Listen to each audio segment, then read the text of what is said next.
जय हिंद दोस्तों, स्वागत है आपका हमारे यूट्यूब चैनल पर। तो दोस्तों एनसीईआरटी ऑनलाइनर और ऑब्जेक्टिव का जो है भूगोल चल रहा है हमारा, यानी ज्योग्राफी से, और इसकी प्लेलिस्ट बनी हुई है, आप लोग चैनल पर जाकर के देख सकते हैं। सारे इंपॉर्टेंट प्रश्न ऑनलाइनर से भी कंप्लीट किए गए हैं और ऑब्जेक्टिव भी साथ साथ।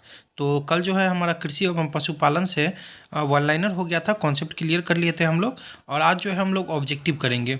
ऑब्जेक्टिव भी नहीं छूटना चाहिए, बहुत ही इंपॉर्टेंट होता है। जैसे ही आप कॉन्सेप्ट क्लियर करते हैं तो साथ में अगर ऑब्जेक्टिव लगाते हैं तो वो हमेशा के लिए याद हो जाता है। चलिए पहले प्रश्न से शुरू करेंगे हम लोग। भारत की लगभग एक तिहाई गाय बैलों की संख्या 3 राज्यों में पाई जाती है। ये कौन से राज्य हैं? चलिए वो देख लेते हैं हम लोग कौन से राज्य हैं। तो पश्चिम बंगाल है, उसके बाद उत्तर प्रदेश और मध्य प्रदेश। पश्चिम बंगाल, उत्तर प्रदेश और मध्य प्रदेश, ध्यान रखना है हम लोगों को। चलिए आगे है हमारा, भारत में निम्नलिखित में से किन जानवरों से उच्च गुणवत्ता वाली ऊन प्राप्त होती है? बहुत इंपॉर्टेंट प्रश्न है। तो इसका जो राइट आंसर आ जाता है हमारा ऑप्शन ए आ जाता है, पश्मीना बकरियां और अंगोरा खरगोश। स्टार मार्क कर लीजिए इसको, कि पूछ रहा है निम्नलिखित में से किन जानवरों से उच्च गुणवत्ता वाली ऊन प्राप्त होती है? तो पश्मीना बकरियां और अंगोरा खरगोश से। चलिए निम्नलिखित में से कौन सा एक जीवन निर्वाह कृषि का उदाहरण है? और जो भी नए हैं वो क्या कीजिए, पहले जो है कॉन्सेप्ट वाला वीडियो, ऑनलाइनर वाला वीडियो कंप्लीट कीजिए, तब जो है आप लोगों को आसानी से समझ में आएगा ऑब्जेक्टिव भी। और जो एक बार कर लिए वो दोबारा करके भी आ सकते हैं और अच्छा उनके लिए होगा। तो इसका जो राइट आंसर हो जाएगा, निम्नलिखित में से कौन सा एक जीवन निर्वाह कृषि का उदाहरण है? तो स्थानांतरित कृषि। स्थानांतरित कृषि आ जाएगा, ऑप्शन ए आ जाएगा। कुल शस्य क्षेत्रफल से वास्तविक बुआई क्षेत्र के अनुपात को क्या कहा जाता है? कुल शस्य क्षेत्रफल से वास्तविक बुआई क्षेत्र के अनुपात को क्या कहा जाता है? तो इसका जो राइट आंसर आ जाएगा शस्य सघनता, ऑप्शन ए आ जाएगा, शस्य सघनता। प्रधानमंत्री कृषि सिंचाई योजना का एक उद्देश्य निम्नलिखित में से कौन सा नहीं है? बोल रहा है प्रधानमंत्री कृषि सिंचाई योजना का एक उद्देश्य निम्नलिखित में से कौन सा नहीं है? तो हमारा राइट आंसर आ जाता है ऑप्शन डी आ जाएगा, प्राकृतिक आपदाओं के कारण फसलों की हानि से किसानों का बचाव। ऑप्शन डी आ जाएगा बिल्कुल राइट में हमारा। चलिए, भारत में सर्वाधिक दूध देने वाली बकरी की नस्ल है। भारत में सर्वाधिक दूध देने वाली बकरियों की नस्ल है, तो हमारा राइट आंसर आ जाता है जमुनापारी। बहुत इंपॉर्टेंट है, ध्यान रख लीजिएगा, स्टार मार्क कर लीजिए कि सर्वाधिक दूध देने वाली बकरियों की नस्ल है जमुनापारी। ये जो ऑनलाइनर में बताए थे आप लोगों को, उसी का ऑब्जेक्टिव है एनसीईआरटी ही। चलिए, भारत में श्वेत क्रांति का जनक निम्नलिखित में से किसे माना जाता है? कई बार, कई करोड़ बार क्वेश्चन ये आया होगा स्टेट एग्जाम्स में, सेंट्रल एग्जाम्स में बहुत बार। भारत में श्वेत क्रांति के जनक निम्नलिखित में से किसे माना जाता है? तो जो पढ़े होंगे उनको याद होगा कल के हिसाब से। तो वर्गीज कुरियन, डॉक्टर वी कुरियन, वर्गीज कुरियन। निम्नलिखित में से कौन सी फसल भारत में रबी की प्रमुख अनाज फसल है? यानी शीत का मौसम, शीत का फसल भी रबी को फसल कहा जाता है, और खरीफ का पूछे तो ग्रीष्म का मौसम, यानी ग्रीष्म का ऋतु जो है उसमें खरीफ का फसल होता है, और रबी का जो है शीत का ऋतु में। और इसका प्रमुख अनाज पूछ रहा है रबी का, तो इनमें से क्या आ जाएगा? तो बहुत ईजी है, गेहूँ आ जाएगा, ऑप्शन डी गेहूँ आ जाएगा इनमें से। निम्नलिखित कथनों पर विचार कीजिए। क्षेत्र किसके उत्पादन के लिए जाना जाता है? तो चलिए बहुत ही अच्छा है, इसको हम लोग देख लेते हैं। चलिए मिलान करते हैं। तो किन्नौर का सुपारी दिया है, तो नहीं ये होगा। मेवात का आम, कोरोमंडल सोयाबीन नहीं, मध्य प्रदेश के लिए होता है सोयाबीन। चलिए, तो इनमें से कोई नहीं, बिल्कुल ऑप्शन डी आ जाएगा। चलिए, निम्नलिखित में से कौन सी मिश्रित खेती की प्रमुख विशेषता है? कौन सी मिश्रित खेती की प्रमुख विशेषता है इसमें से? तो पशुपालन और शस्य उत्पादन को एक साथ करना, ऑप्शन सी आ जाएगा। चलिए, ट्रक फार्मिंग के संदर्भ में निम्नलिखित में से कौन सा कथन सही है? कौन सा इनमें से सही है? तो सब्जियों की वाणिज्यिक खेती, सब्जियों की वाणिज्यिक खेती। क्वेश्चन जो है अच्छे लेवल का है, आप लोग इसको जरूर किया कीजिए, स्किप मत किया कीजिए, बहुत इंपॉर्टेंट प्रश्न है। आप लोगों को लगता होगा कि क्वेश्चन थोड़ा टफ है या मॉडरेट लग रहा हो, तो आप लोग स्किप कर देते होंगे कुछ कुछ क्वेश्चन को, जो नहीं करना है। क्योंकि जब आप लोग एग्जाम में बैठिएगा तो क्वेश्चन देखने के बाद आपका दिमाग उड़ जाएगा कि किस किस तरह के क्वेश्चन भी पूछे जाते हैं। तो बहुत आसान आसान प्रश्न अगर पूछे जाते आपके हिसाब से एग्जाम होता तो कब कितने कितने एग्जाम्स निकल गए होते। तो ऐसे प्रश्न नहीं होते हैं, मतलब अच्छे अच्छे प्रश्न डाले जाते हैं। जब आप लोग पीएससी में बैठिएगा, बिहार एसएससी में बैठिएगा, दरोगा में बैठिएगा, बिहार पुलिस तक में भी इतने अच्छे अच्छे प्रश्न डाले जाते हैं कि देखते रह जाइएगा आप लोग। समानांतर फसल का एक उदाहरण है, तो इसका जो राइट आंसर आ जाएगा गेहूं प्लस सरसों, ऑप्शन बी आ जाएगा गेहूं प्लस सरसों। मक्का भारत की स्वदेशी फसल नहीं है। इसे भारत में निम्नलिखित में से किसके द्वारा लाया गया था? तो ये भी तो पहली बार जाने हम लोग, पुर्तगाली के द्वारा लाया गया है। मक्का भारत की स्वदेशी फसल नहीं है और इसे भारत में निम्नलिखित किसके द्वारा लाया गया? तो पुर्तगाली के द्वारा। ये भी हम भी पहली बार जान रहे हैं। चलिए 14 देखेंगे, निम्नलिखित में से कौन सा भारत में अशोधित रेजिन का मुख्य स्रोत है? तो इसका जो राइट आंसर आ जाएगा 14 का, ऑप्शन ए आ जाएगा चीर पाइन। ऑप्शन ए चीर पाइन आ जाएगा हमारा राइट आंसर। चलिए 15 देखेंगे हम लोग कि जल कृषि, ध्यान रखिए इसे हाइड्रोपोनिक्स कहा जाता है। जल कृषि के संदर्भ निम्नलिखित कथनों पर से कौन सा सही है? तो इनमें से कौन सा सही है? तो यह बिना मिट्टी के पौधे के उगाने की एक विधि है। बहुत आसान है, इसको ध्यान रख लीजिएगा कि बिना मिट्टी के पौधे उगाने की एक विधि है। स्टॉक फार्मिंग है, स्टॉक फार्मिंग है, स्टॉक फार्मिंग पूछा जाता है। तो इसका जो राइट आंसर आ जाता है हमारा पशुओं का प्रजनन। पशुओं का प्रजनन, ऑप्शन बी राइट है। पूषा यशस्वी निम्नलिखित में से किसकी किस्म है? किसकी किस्म है? तो गेहूं की एक नई किस्म, गेहूं की एक नई किस्म है। चलिए 18 देखेंगे, निम्नलिखित को सुमेलित कीजिए। चलिए सुमेलित कर लेते हैं, क्रांति से है, तो क्रांति से बहुत इंपॉर्टेंट है। चलिए देखते हैं, लाल क्रांति तो टमाटर और मांस उत्पादन से बताए थे। बादामी क्रांति तो मसाला उत्पादन, बिल्कुल। स्वर्ण क्रांति तो आपको जो है बागवानी के लिए, और गोल क्रांति जो आलू उत्पादन के लिए, आलू गोल होता है, ध्यान रखिएगा, उससे रिलेट कर लीजिएगा इसको। चलिए आगे देखेंगे हम लोग, गंगा के निचले मैदान की यह विशेषता है कि यहाँ वर्ष भर जलवायु उच्च तापमान के साथ आर्द्र बनी रहती है। इस क्षेत्र के लिए निम्नलिखित फसलों के युग्मों से कौन सा युग्म सबसे उपयुक्त है?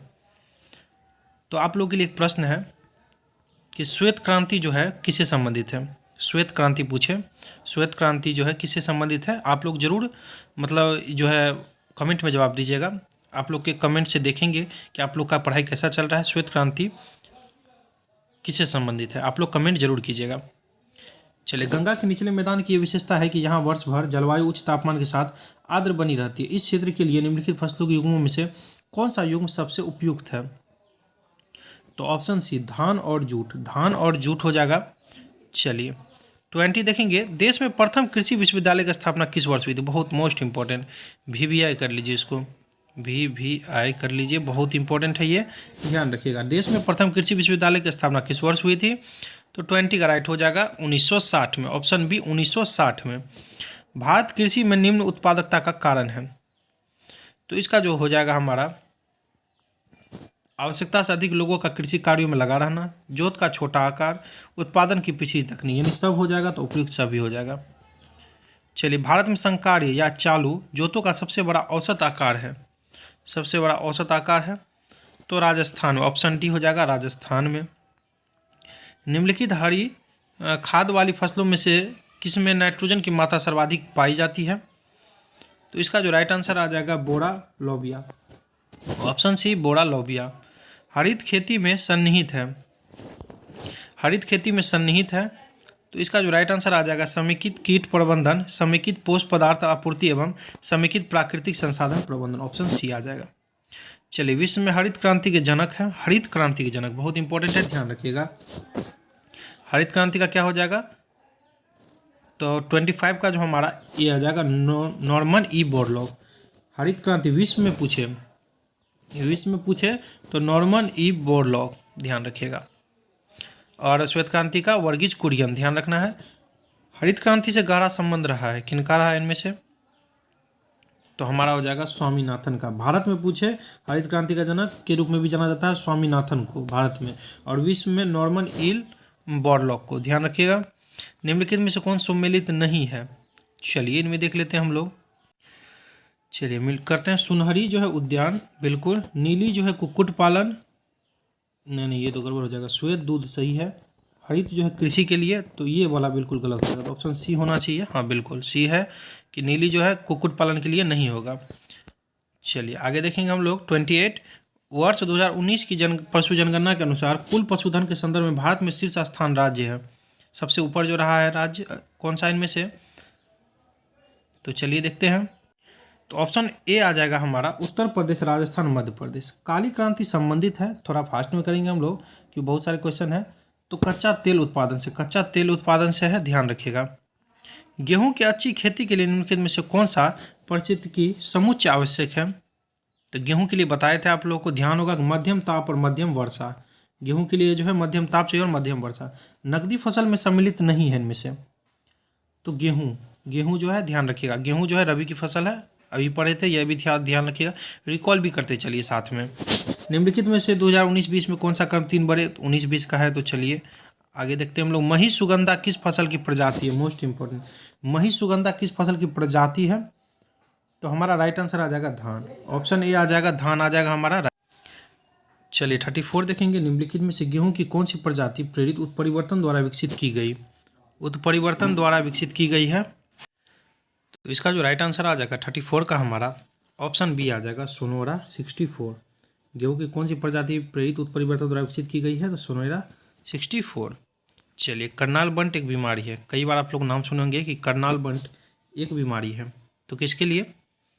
तो हमारा जो राइट आंसर आ जाता है गेहूं की, गेहूं की है, ऑप्शन डी आ जाएगा। और गेहूं क्या है? रबी की फसल है, ये भी ध्यान रखना है। थोड़ा रिकॉल भी करते चलेंगे पीछे वाला। मैक्रोनी गेहूं सबसे उपयुक्त किन परिस्थितियों में है? किन परिस्थितियों में है? तो अत्यंत सिंचित परिस्थितियों के लिए। चलिए धान की उत्पत्ति हुई है, धान की उत्पत्ति हुई है, इसका राइट आंसर क्या आ जाएगा 37 का, ऑप्शन बी, दक्षिण पूर्व एशिया में। और मक्का का पूछे तो मक्का जो है स्वदेशी फसल नहीं है, वो जो पुर्तगालियों के द्वारा लाया गया था, अभी हम लोग पढ़े थे, थोड़ा रिकॉल भी करते ही चलेंगे। धान की खेती के लिए आदर्श जलवायु परिस्थितियाँ हैं। तो हमारा राइट आंसर है 100 सेंटीमीटर से ऊपर वर्षा और 25 डिग्री सेल्सियस से ऊपर ताप, मतलब इसको अधिकतम चाहिए। भारत के चावल के कटोरी क्षेत्र का नाम बताएं। चावल का कटोरा किसे कहा जाता है? तो इसका जो राइट आंसर है हमारा ऑप्शन बी है, कृष्णा गोदावरी डेल्टा क्षेत्र। ऑप्शन बी, भारत के चावल के कटोरी क्षेत्र का नाम बताएं, बहुत इंपॉर्टेंट है, स्टार मार्क कर लीजिए इसको आप कि कृष्णा गोदावरी डेल्टा क्षेत्र। इनमें से कौन सी खरीफ की फसल नहीं है? खरीफ की फसल नहीं है इनमें से। तो सरसों नहीं है क्योंकि यह दूसरी फसल है, मतलब खरीफ की है नहीं। चलिए भारत के राज्यों में से कौन सा राज्य चावल का सर्वाधिक उत्पादन करता है? तो बताए थे आपको वन लाइनर वाला में, तो याद होना चाहिए आप लोगों को, पंजाब जो है, ऑप्शन डी आ जाएगा पंजाब। चलिए गन्ने में शर्करा की मात्रा घट जाती है यदि पकने की अवधि में पाला गिर जाए। ऑप्शन बी आ जाएगा, ऑप्शन बी। चलिए अब हम लोग 43 देखेंगे। निम्नलिखित फसलों में से कौन सा एक भारत में प्रमुख खाद्यान्न है? तो प्रमुख खाद्यान्न जैसे ही बोले तो हमारा झट से जो आंसर आ जाना चाहिए चावल आना चाहिए। बताए भी थे आप लोग को, ऑप्शन बी आ जाएगा चावल। कौन सा राज्य भारत का शक्कर का प्याला कहा जाता है? शक्कर का प्याला, तो उत्तर प्रदेश आप लोग समझ ही गए होंगे, ऑप्शन डी आ जाएगा। वरुणा प्रजाति है, वरुणा प्रजाति है, तो किसकी है प्रजाति? सरसों की है, ध्यान रखिएगा, ऑप्शन ए आ जाएगा सरसों। निम्नलिखित में से किस फसल में सबसे अधिक प्रतिशत तेल की मात्रा होती है? तो तिल का तेल भी बनता है, ध्यान रखिएगा। चलिए फसल का प्रकार जिसमें हवा से नत्रजन संचित करने की क्षमता होती है? तो दालें, ऑप्शन बी आ जाएगा, दाल आ जाएगा। 47 का हमारा बी। चलिए दलहनी फसलों में संतुलित खाद का अनुपात है NPK, तो इसको जो है स्टार मार्क कर लीजिए, बहुत ही इंपॉर्टेंट है इसलिए। तो इसका जो रेशियो आ जाएगा हमारा 1:2:2, 1:2:2, 1:2, ध्यान रखिएगा। चलिए निम्नलिखित भारतीय राज्यों में से कौन जो रेशमी वस्त्र का सबसे बड़ा उत्पादक है? रेशमी वस्त्र का, तो कर्नाटक आ जाएगा, ऑप्शन ए आ जाएगा, कर्नाटक हमारा राइट आंसर। चलिए आगे जो है बहुत इंपॉर्टेंट प्रश्न है, इसको ध्यान से देखिए। राष्ट्रीय बागवानी परिषद की स्थापना हुई थी तो 1984 में, ऑप्शन सी राइट हो जाएगा 1984। चलिए 51 देखेंगे हम लोग। भारत निम्नलिखित में से कौन सा राज्य देश का 70% से अधिक कॉफ़ी अकेले पैदा करता है? तो कॉफ़ी के लिए आप लोग को बताए थे कि कर्नाटक होता है, ध्यान रखिए, कर्नाटक कॉफ़ी के लिए। निम्नलिखित राज्यों में से कौन सबसे बड़ा रबर उत्पादक राज्य है? ये पूछा भी है प्रश्न, स्टार मार्क कर लीजिए, कई एग्जाम्स में पूछा भी है कि रबर उत्पादक में जो है सबसे अधिक कौन सा राज्य है जो रबर उत्पादन करता है? तो इसका केरल आ जाएगा, ऑप्शन सी केरल, ध्यान रखिएगा। भारत के निम्नलिखित राज्यों में से कौन सा एक नारियल का सबसे बड़ा उत्पादक है? सबसे बड़ा उत्पादक नारियल का, तो केरल ही है, रबर का भी और नारियल का भी। निम्नलिखित राज्यों में से इलायची एवं काली मिर्च का सबसे बड़ा उत्पादक राज्य है? तो इनमें से 54 का जो राइट आंसर है हमारा केरल ही है। तो काली मिर्च के लिए भी हो गया, इलायची के लिए ध्यान रखिएगा, नारियल के लिए भी और रबर के लिए भी। कौन सा मसाला भारत में काला सोना के रूप में जाना जाता है? बताए थे कि बहुत इंपॉर्टेंट, इसको ध्यान रख लीजिए। अभी देखिए प्रश्न बन चुका है, काली मिर्च बताए थे आप लोगों को, काला सोना क से क कनेक्ट कर लीजिएगा, काला और काली मिर्च। आगे देखेंगे भारत में एकमात्र राज्य केंद्र शासित प्रदेश जो केसर का उत्पादन करता है, केसर के सब जानते हैं जम्मू कश्मीर। ऑप्शन सी आ जाएगा हमारा राइट। विश्व में दूध उत्पादन के क्षेत्र में भारत का स्थान है दूध उत्पादन में, तो ये भी बता चुके हैं आप लोगों की, प्रथम है, ऑप्शन ए हो जाएगा। 2018-19 में दूध का सर्वाधिक उत्पादन किस राज्य में हुआ, तो ये 18-19 के लिए, चलिए देख ही लेते हैं इसको भी, उत्तर प्रदेश, ऑप्शन ए आ जाएगा उत्तर प्रदेश। चलिए नीचे क्या है हम लोगों का वो देख लेते हैं, ये 2018-19 के लिए है, तो चलिए इतना इंपॉर्टेंट है नहीं। चलिए वीडियो अच्छा लगा हो तो लाइक कमेंट जरूर कीजिएगा, और जो प्रश्न किया गया था उसका आंसर आप लोग बताइएगा, श्वेत क्रांति किससे संबंधित है, और वीडियो कैसा लगा हो ये भी कमेंट जरूर कीजिएगा। थैंक यू दोस्तों, wish you all the best.